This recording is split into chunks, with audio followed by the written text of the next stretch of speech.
Bismillahirrahmanirrahim. Babu karahati tamannal mauti. Bab mertelaaken makruh ngarep-ngarep mati. Jadi makruh mengharap mati, jaluk mati. Kita ini hidup ini kesempatan. Hidup ini waktu yang anugerah dari Allah. Jangan minta mati. Bisa babi durin sebab bahaya utawa kemelaratan. Nazala kang temurun apa durun. Nazala kang temurun apa durun. Ubihi kelan mengkono wong. Wala ba'sa lan ora ono bahaya iku maujud. Tidak apa-apa mengharapkan kematian.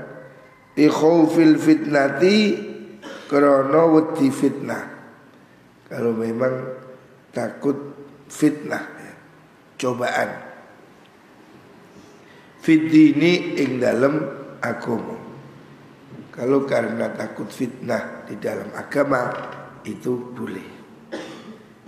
An Abi Hurairah saking Abi Hurairah radhiyallahu anna Rasulullah sallallahu alaihi wasallam sedune Kanjeng Nabi iku qala dawuh sapa Kanjeng Nabi. Dawe layatamanna ojo arep-arep temenan. Sapa ahadukum salah suci sira. Jangan kamu minta atau berharap ya. Jangan berharap al-mauta ing kematian. Jangan minta mati sebelum kamu waktunya mati. Mati ini sudah ada jadwalnya. Orang sudah ditentukan kapan waktunya dia mati. Makanya Rasulullah sallallahu alaihi wasallam menganjurkan jangan minta mati. Jangan minta mati kepada Allah sebelum waktunya mati. Kenapa? Karena umur ini kesempatan. Usia yang diberikan Allah ini kesempatan agar kita menambah kebaikan, agar kita beribadah, bertakwa pada Allah subhanahu wa ta'ala, supaya kebaikan kita bertambah. Kalau sudah mati tidak ada kesempatan lagi. Makanya jangan minta mati. Tapi kalau sudah waktunya mati, ya pasti akan mati. Orang yang baik itu orang yang umurnya panjang dan kelakuannya baik. Khairun nas man tala umruhu wa hasuna amaluhu. Orang yang baik itu panjang umur, kelakuannya bagus. Kalau bisa seperti itu ya. Jangan minta mati. Kita minta mati pun tidak akan mati kalau belum waktunya mati. Artinya jangan hidup pesimis karena nggak punya uang, karena sakit, karena melarat, terus minta mati. Itu cengeng. Kita ini hidup ya pastilah ada problem, ada masalah, ada cobaan. Jangan putus asa. Jangan minta mati apalagi bunuh diri. Stres, pacarnya diambil orang, bunuh diri. Itu bodoh. Cari lagi kan enak. Lalu apa kok bunuh diri? Emang kalau kamu bunuh diri terus pacarmu balik? Ora. Ya pacarmu hilang, golek maneh, peluru, tambah akeh. Jadi jangan kamu konyol. Wong apa sakit atau apa susah bunuh diri, itu bodoh. Mati tidak menyelesaikan masalah. Justru setelah mati banyak kesulitan. Ada siksa kubur, ada masa menanti menuju hari kiamat. Jadi hidup ini harus optimis. Jangan sampai kita itu merasa putus asa kemudian minta mati. Is mati ya aku. Jangan. Kamu minta mati itu berarti kamu sudah putus asa. Hendaknya kesempatan kita masih hidup ini gunakan. Jangan minta mati. Lah iso njaluk panjang umur. Kita ini kepingin panjang umur, sehat, amalnya baik. Sehingga kita ini amalnya semakin banyak. Jangan minta mati. Kalaupun memang ada problem, ya itulah hidup. Hidup pasti ada ruwetnya. Jangan kamu merasa hidup ini kok ruwet. Ya memang hidup ini ruwet. Laqad khalaqnal insana fi kabad. Hidup ini repot. Ya, tidak ada hidup yang empuk kayak roti itu gak ada. Ya pasti ada masalah. Ya. Tidak ada hidup yang selalu nyaman. Tetapi yakinlah bahwa inna ma'al usri yusra. Setiap kesulitan pasti ada jalan. Jangan putus asa. Sehingga kita ini terus nikmati hidup setiap saat. Muka-muka masih diberi kesempatan panjang umur. Nikmati hidup ya. Jangan putus asa, jangan minta mati. Kita ini ya masalah pasti ada. Tetapi hidup ini terus harus berjalan. Terus kita berbuat baik ya. Jangan kita minta mati. Karena kalau kita ini mati malah kesempatan itu hilang. Kita belum taubat umpamanya, dosa masih banyak, mati ya wis, belum ada penebusan. Mumpung masih hidup perbanyak istighfar, taubat. Muka-muka dibaringi panjang umur, diberi kesehatan dan rezeki yang banyak. Amin Allahumma amin.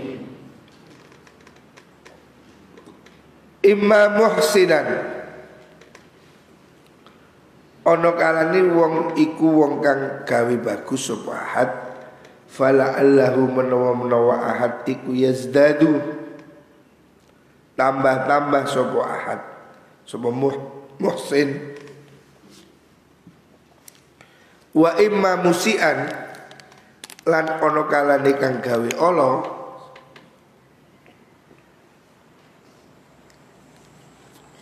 fala allahu mongko menawa ahad iku yasta'tibu bali sapa mengkono ahad. Muttafaqun alaih. Hadis sahih muttafaqun alaih wa hadza lafzul Bukhari. Jadi kesimpulannya hidup ini harus optimis. Jangan minta mati. Ya namanya hidup, berani mati. Kalau takut mati jangan hidup. Kalau takut hidup, yo mati wahai. Hidup ini harus berani. Kita ini jangan sampai putus asa. Kata Rasulullah SAW, hidup ini kesempatan. Kalau kita baik supaya kebaikan, kalau kita ini bagus, maka kebaikan kita bertambah. Dengan kita masih hidup, kita terus berbuat baik. Kalaupun kita ini belum baik, maka hidup itu kesempatan untuk bertaubat. Jadi jalani hidup ini dengan senang. Kita ini harus syukur. Hidup ini nikmat, hidup ini anugerah. Wa fi riwayatin, in dalam riwayat kang liya li muslimin kudu Imam Muslim, an Abi Hurairah sangi Abu Hurairah radhiyallahu an Rasulillah sallallahu alaihi wasallam, qala dawu sapa Kanjeng Nabi, la yatamanna ojo arep-arep, jangan berharap sapa ahadukum salah suci sira kabeh al mauta ing mati, wala yadaulan ojo Walayat lan ojo ndonga sapa ahad bihi kelawan maut qabla ayat tiyahu sadurunge yen to teka apa maut hu ing ahad. Sebelum waktunya mati jangan minta mati. Inna usutini ahad iku idza mata nalikane mati sapa ahad ing qad amangka dadi pedhot apa amalu amale ahad. Wa inna usutini kelakuan iku la yazidu ora nambahi al mukmina ing mukmin wong mukmin apa umure mukmin illa khairan angin ing kebagusan. Hidup ini kesempatan berbuat baik. Jadi jangan menyesali hidup. Namanya hidup ini ya pasti ada suka duka ya. Tapi jangan pernah putus asa ya. Masih sumpek, masih susah ya.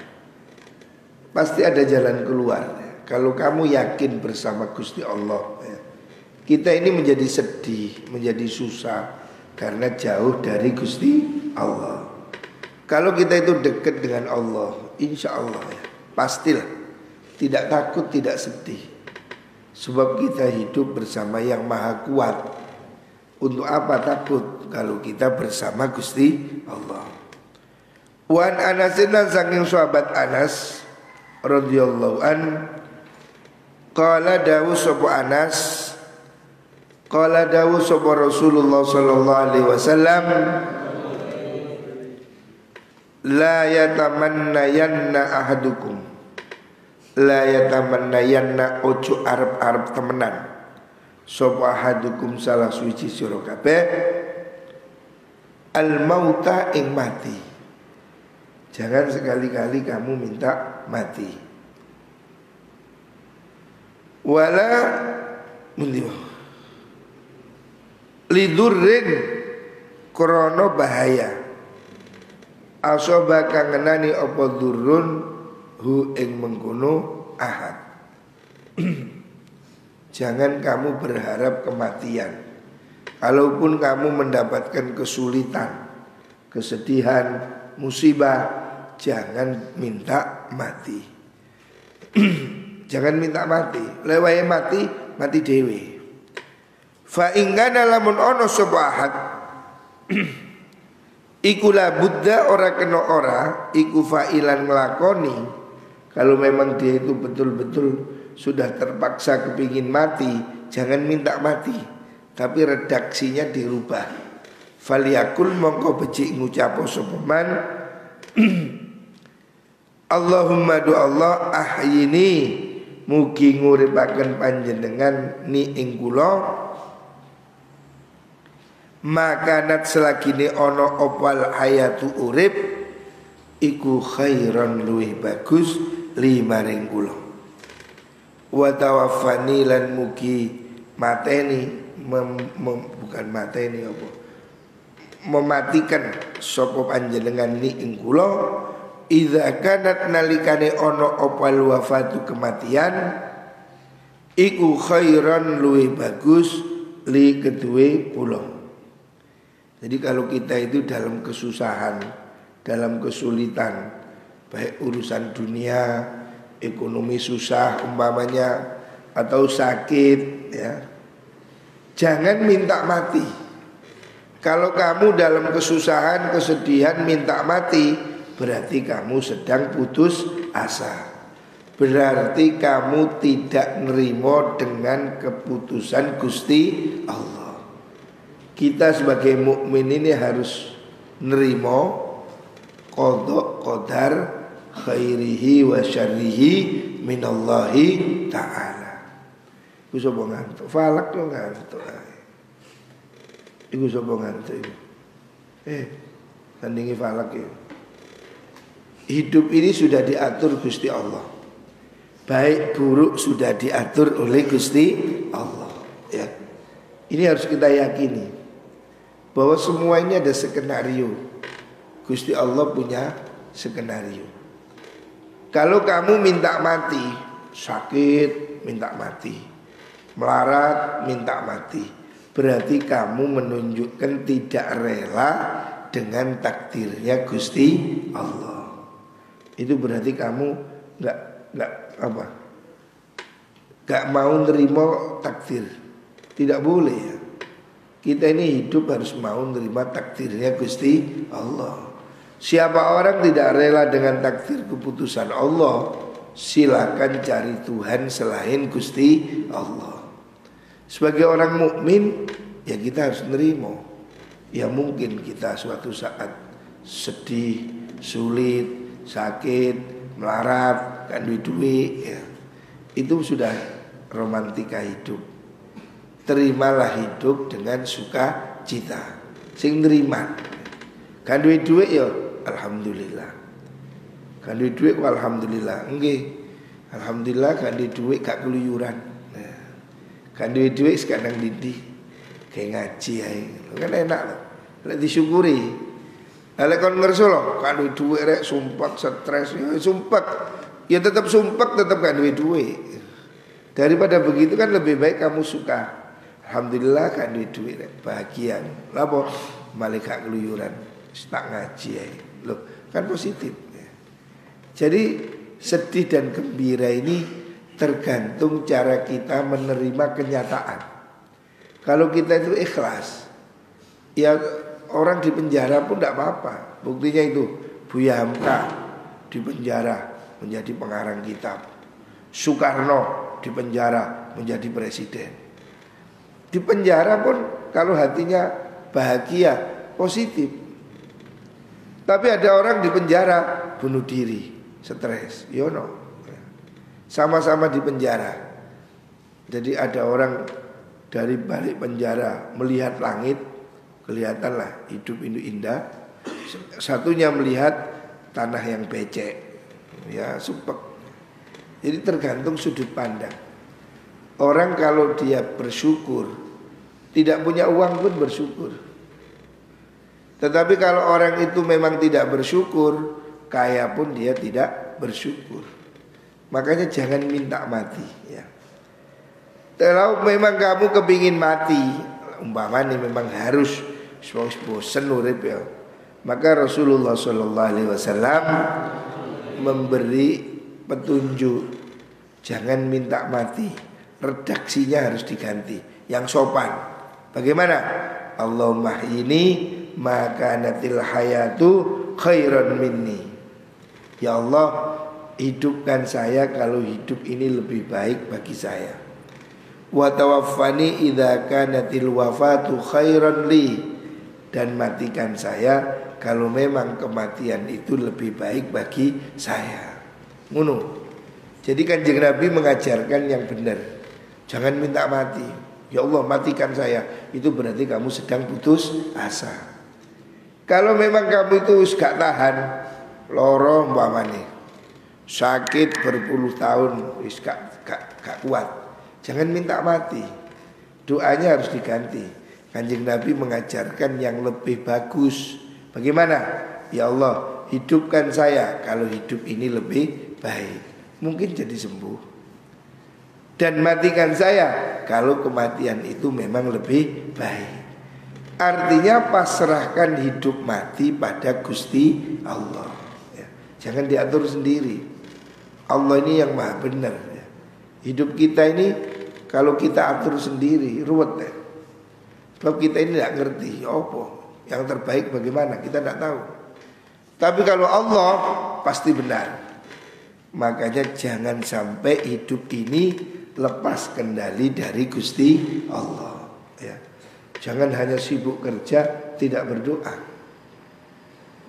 Kerja penting, usaha penting, tapi doa juga penting. Jaga kesehatan penting. Pengindang turu. Kamu karena mudah sakit, itu karena kamu tidak tertib. Malam begadang, ya kamu gampang sakit. Kamu melanggar kodrat. Malam itu tidur. Itu penyebabnya. Kenapa kamu menjadi sakit? Ya karena kamu melawan keseimbangan. Allah itu sudah mengatakan, wa ja'alnal laila libasa wa ja'alnan nahara ma'asya. Hidup ini jangan dibolak-balik, ikuti aturan Tuhan. Dosisnya jelas. Malam tidur, pagi bangun. Lah kalau malam kamu gak tidur begadang, ya mesti ya isu ngantuk, demam, Nah, karena kamu begadang. Kalau kamu begadang, organ tubuhmu itu tidak bisa berhenti. Akhirnya organ tubuhmu itu koklok, ngerti koklok. Bekerja terus. Anggota tubuh ini harus berhenti, jantung, ginjal, paru ini harus istirahat. Makanya kita malam tidur. Ya. Penyebabnya kenapa kamu itu kok pagi loyo, gak kuat ngene, gak kuat ngono, karena kamu tidak tertib, tidak seimbang. Kalau kamu itu seimbang, makannya seimbang, tidurnya seimbang, kerja seimbang, hidup ini pasti baik. Gak ono wong iku terus ngaji terus kakean ngaji, gak ono. Ngaji itu bukan sesuatu yang berbahaya. Orang semakin ngaji semakin bagus. Orang sekolah semakin bagus. Nggak ada kok utek lecek, nggak ono. Utek kita ini ajaib. Nggak ada utek soak karena terlalu lama ngaji, nggak ada. Nggak ono. Ya oleh motor-motoran. Otak kita ini ajaib. Tapi kalau tubuh kita, memang tubuh kita ini harus ada siklusnya. Tubuh kita ini tidak bisa diperper terus. Tubuh kita ini bukan robot yang baterainya tidak pernah habis. Tubuh kita ini harus ada waktu istirahat, harus ada waktu tidur, ada waktu santai. Ya. Tubuh kita ini harus seimbang. Rasulullah SAW, Kanjeng Nabi pun mengajarkan begitu. Kanjeng Nabi itu kalau habis isya tidur. Bahkan Kanjeng Nabi tidak suka. Kanjeng Nabi mengatakan makruh, ya, tidak disukai bicara setelah isya. Ya. Bicara ngobrol malam itu makruh. Ya. Malam hari tidur. Jangan melawan kodrat. Malam waktunya istirahat. Ya. Kecuali waktu ngaji terus tidur. Hal yang merusak tubuhmu itu kalau kamu malam begadang, tulinan HP, gak turu-turu, ya mesti aja isuke legrek. Kalau kamu begadang, ya tubuhmu akan payah. Wis kuncinya itu.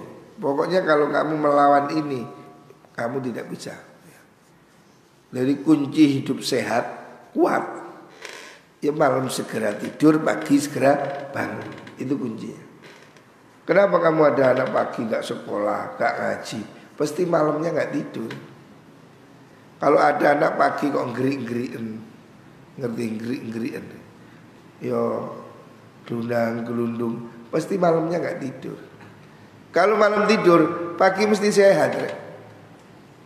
Itu salah satunya, ngerokok. Orang itu kalau malam ngerokok gak turu-turu, sekali turu melek maneh, sedot maneh, ngantuk, gak bisa turu, sedot maneh, gak turu-turu. Jadi ini penggaweane perokok. Makanya saya tidak suka ngerokok. Dulu saya merokok, sekarang saya berhenti total. Saya tidak merokok. Hidup jadi sehat. Kalau kamu kepingin sehat, hentikan rokok. Tidak ada gunanya rokok itu. Rokok itu hanya membuat kamu tidak bisa tidur. Malam hari begadang ngerokok. Apa mana ono kopi nih, wih cocok guys. Rokok dan kopi, ya itu racun dunia itu. Wis bengi gak turu isu ngantuk. Ya. Makanya ini harus dihentikan. Ya. Pokoknya kalau kamu mau hidup sehat, makmur, malam segera tidur, pagi segera bangun. Itu sudah, gak bisa yang lain. Kalau kamu malam begadang, mesti isuk ngantuk, gak sekolah, gak ngaji, gak nyambut gawe, ya wis, awakmu isuk geluntung. Sebab malam gak tidur. Makanya ini harus diseimbangkan. Cara umum manusia ini sama persis. Ya tubuh kita ini perlu istirahat. Wong Kanjeng Nabi juga tidur. Kalau kamu pagi itu keloro-loron, itu penyakitnya jelas. Kamu malam tidak tidur. Kamu malam main game, malam ngopi, malam ngerokok, itu sudah. Yaitu penyakitnya. Ini harus dirubah. Wan Qais bin Abi Hazim qala dakhalna mlebu kita ala Khabbab ibn al-Aras ing atase sahabat Khabbab ibn al-Aras radhiyallahu anhu. Na'uduhu nyambangi ingsun nyambangi kita hu ing Khabbab. Wa qad iktawalan teman-teman napa niku? Iktiwa itu gini loh. Obat zaman dulu itu ada kayun, ada fastun. Ada cantuk, ngerti cantuk? Bekam, ada kayun. Kayun itu dicos, dilubangi, dikeluarkan darahnya. Biasanya itu di kaki atau di mana. Jadi dicubles terus darahnya keluar gitu. Di nadi, tidak tahu tapi ada caranya. Itu pengobatan dengan cara dicubles, ya, dicos, kayatin. Sab'u kayatin pitu piro-piro cublesan. Nah, maksudnya niku lho. Ya napa niku? Disuntik. Ya kalau sekarang disuntik, dikeluarkan darahnya. Ya. Cara makna biyen cos, dicos, coblos maksudnya. Faqala mongko dawuh sapa mengkono Khabbab. Inna ashabana sudune piro-piro konco kita alladzina rupane wong akeh salafu kang wis padha dhisik sapa alladzina madhu padha liwat sapa mengkono alladzina walam tangkusum lan ora nyuda ora ngurangi hum ing alladzina apa dunya wa inna lan sude kita iku asopna ngenani kita ma ing perkara lana jidu kang ora nemu ingsun lahu maring mal maudhi'an ing panggonan. Maksudnya orang-orang dahulu itu tidak bersenang-senang urusan dunia. Sedangkan kita asop ngenani kita mak ing perkara la najidu kang ora nemu sapa kita lahu maring mal maudhi'an ing panggonan illa turaba angin ing lebu.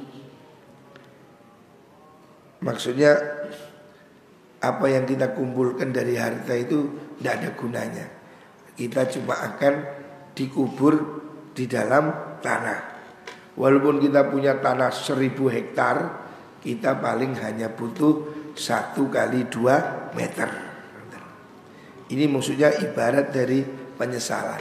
Orang-orang dahulu itu tidak kedunian, sehingga mereka amalnya full, tidak ada keruputan soal dunia. Lah kita sia-sia mengumpulkan harta banyak, toh kita juga akan dikubur. Kata Khabbab bin Ars.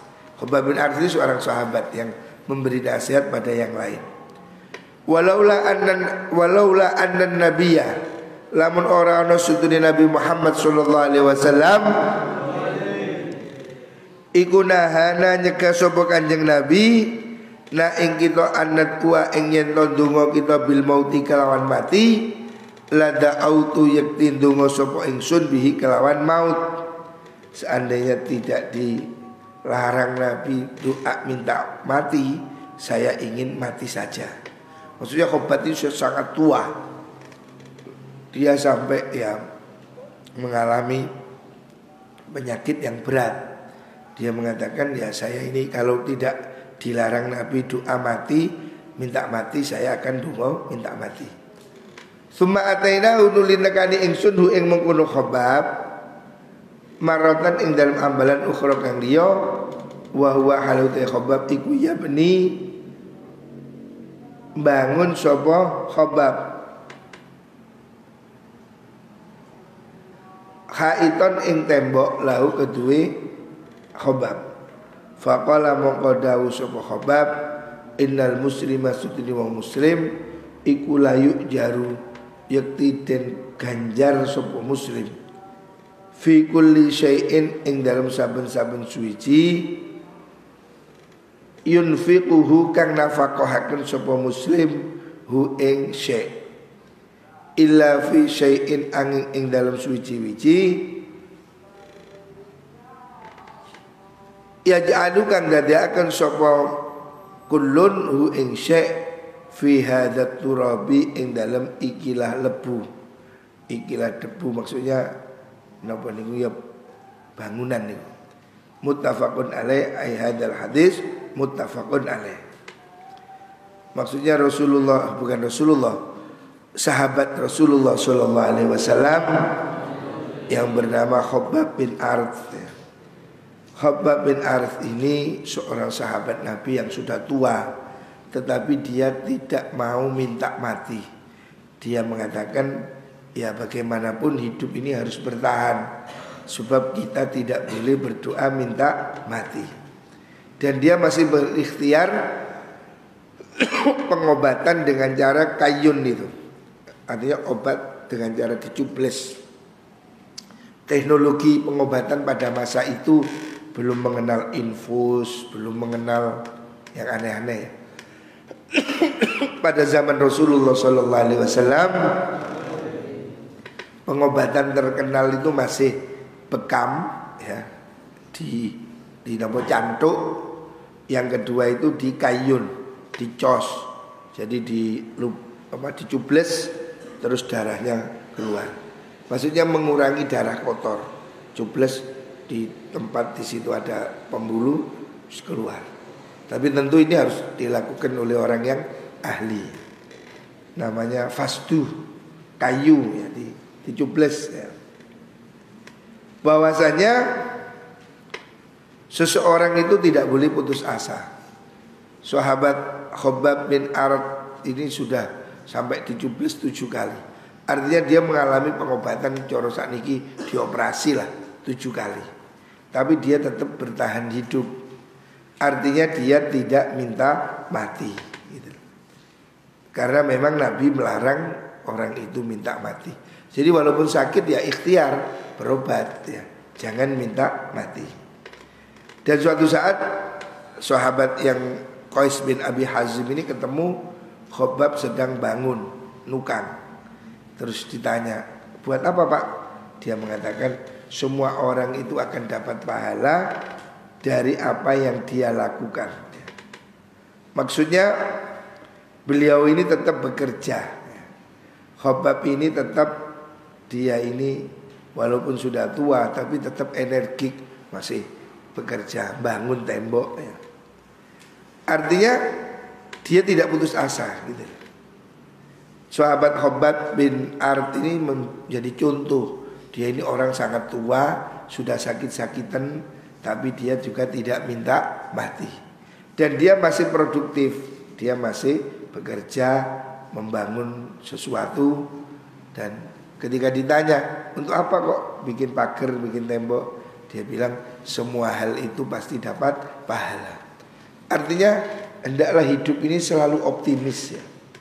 Walaupun kamu sudah tua, sudah pensiun, jangan berhenti berbuat baik. Walaupun sudah pensiun ya tetaplah nandur-nandur, tani apa gitu ya. Hidup kita ini harus terus berjalan sampai sudah saatnya kematian. Selama masih hidup, berbuatlah kebaikan, tambahkan pahala, tambahkan amal-amal yang baik. Muga-muga matinya husnul khatimah. Amin Allahumma amin. Barakatil Fatihah. Ar-Rahmanir-Rahim. Assalamualaikum warahmatullahi wabarakatuh.